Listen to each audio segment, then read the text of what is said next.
I'm extremely excited today because I'm going to share with you a method of memorization which is very ancient, very simple, and very effective. The memory house method of memorization. I shall conclude the discussion with an example. I would very much like to take an example from, say, history or say, economics or say, political science or say, literature. But as this is my first discussion of the memory house method of memorization, I've chosen a very simple example. The memory house method of memorization is fantastic for memorizing sequential information. For example, if you want to deliver a speech, and the speech is to consist of 13 ideas presented in 13 paragraphs, I don't think there could be a better method of memorizing the speech than the memory house method of memorization. This method is more popularly known as the memory palace method of memorization, but I prefer the name memory house method because most of us live in houses and it is easier for us to relate to a house rather than to a palace. It is also known as a loci method. Locus means place, loci is the plural of locus. You can also say loci, but I prefer the pronunciation loci because it is closer to the classical pronunciation. The method was used in ancient Greece and in ancient Rome and also in ancient India. But as in the case with most matters Indian, there is not much of a record to show that it was popular in ancient India. The underlying principle behind this method is that most of us remember images better than facts. Most of us, for example, have a better memory for faces rather than for names. The idea is to connect facts with spaces, not just spaces, but very familiar spaces. I don't think you could have a more familiar place than your own home. Home, sweet home.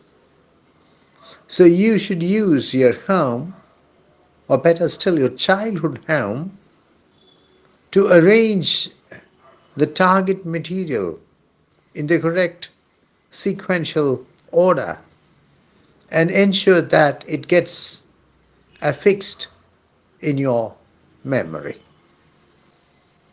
For example, you could imagine your home, you could shut your eyes and imagine your home, and you could imagine the first thing to be remembered to be placed at the main gate of your home, the second thing on the lawn of your home, the third thing on the veranda of your home, the fourth thing in the drawing room of your home, and so on and so forth, until the last thing is placed in the last room of your home, maybe the attic of your home.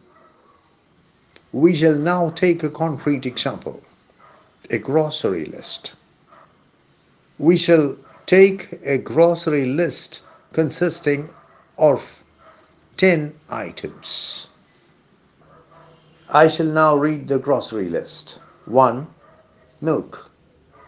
2. Tomatoes. 3. Coconut oil. 4. Toothpaste. 5. Rice. 6. Coffee powder. 7. Sugar. 8. Ketchup. 9 butter, 10 bananas. The idea is to go to the supermarket without the list and come home and return home with all the 10 things that your wife has asked you to buy. Sit in a comfortable position. Shut your eyes. Imagine your home, or better still, your childhood home. Also, imagine three of your most important enemies. They're out to kill you. They're out to take revenge on you. And today is the day they have chosen to, to teach you a lesson. You return to your house after a trip of a few days. You try to open the gate, the main gate of your house, and you find a bottle of milk hanging from the gate. This is a very common sight in many Indian cities like Mumbai. And as a child, you might very well have seen this almost every day. Milk hanging from the gate of your house, a bottle of milk. You open the gate and start walking. You find that the green lawn of your house is not wholly green today. Your enemies are at work. You find that the lawn is decorated with numerous red dots, and each red dot is a tomato. One of your enemies has emptied a couple of sacks of tomatoes on the lawn of your house. You see your car standing in the car porch. You touch it. Your fingers become greasy. You smell your fingers and you realize that it is coconut oil. An enemy of yours has bathed your car in coconut oil of all things. You climb up the steps, but you slip and you fall, and fortunately, you don't break your knee. This is because you slip and you fall because somebody has smeared huge quantities of toothpaste on the steps leading to the veranda of your house. You try to enter the drawing room of your house, but you find it difficult because the doorway is blocked with a sack of rice. A sack of rice has been positioned by one of your enemies at the doorway, and it's practically impossible for you to enter the house without difficulty. You squeeze yourself in. You're shocked to find the white marble floor of your drawing room dirtied. You're shocked to find the sofa in the drawing room, the black sofa, dirtied. The white marble floor of your drawing room is dirtied with coffee powder.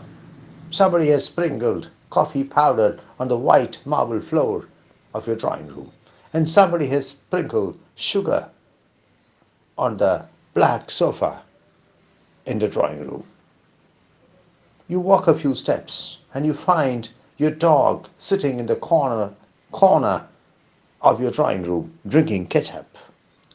You try to switch on the television set, but then you notice that somebody has placed a kilogram of butter on the television set, on the TV, and the butter has started melting and it's trickling down the screen.